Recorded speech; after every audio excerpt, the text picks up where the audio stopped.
Sarti y'igihugu Ntwari Bravo.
Nyakubahwa Perezida wa Repubulika mukaba n'umugaba w'ikirenga w'ingabo z'u Rwanda.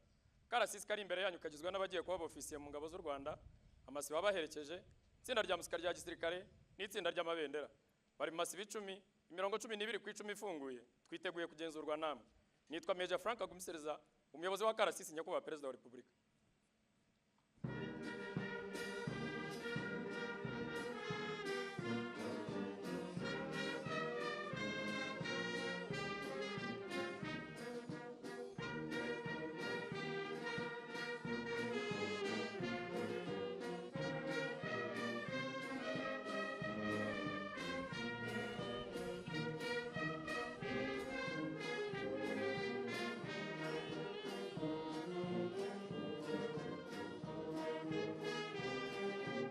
Nyakubahwa Perezida wa Repubulika, abayobozi b'amasibo. Sibo ya mbere iyobowe na Officer Cadet Steven Karangwa na Officer Cadet Cedric Gashayiji. Sibo ya kabiri ni Officer Cadet Eric Nigena na Officer Cadet Obedi Niyonshuti.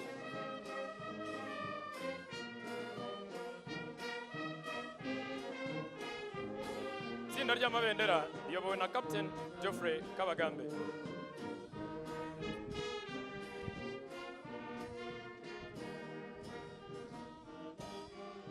Sibo ya gatatu iyobowe na Officer Cadet Rebecca Mutoni na Officer Cadet Donata Muhawenima.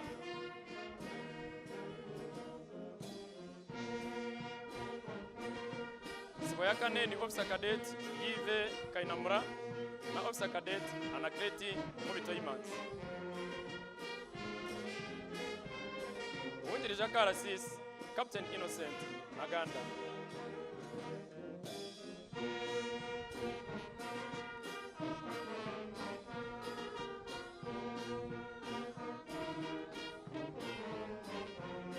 Sibo ya gatanu ni Officer Cadet BFA Isingizwe na Officer Cadet Steven Byagato.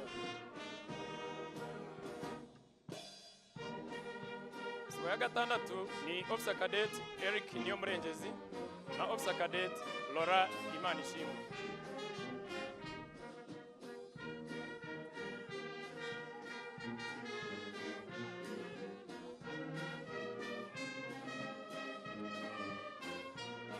Sibo ya karindwi ni Officer Cadet Emmanuel Kaitare na Officer Cadet Cedric Niyonase.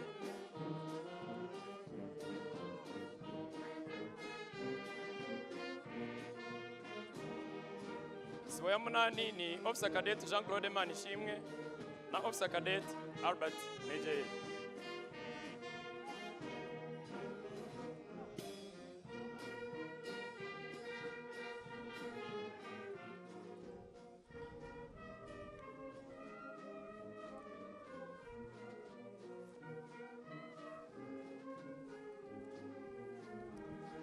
Itsinda rya musika rya gisirikare riyobowe na Lieutenant Jean-Claude Bitangimana.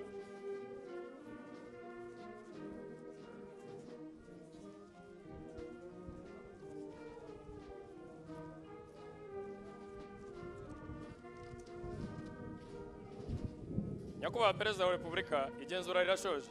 Turasaba ko Karasisi kakwiyereka imbere ya Nyakubahwa Perezida wa Repubulika.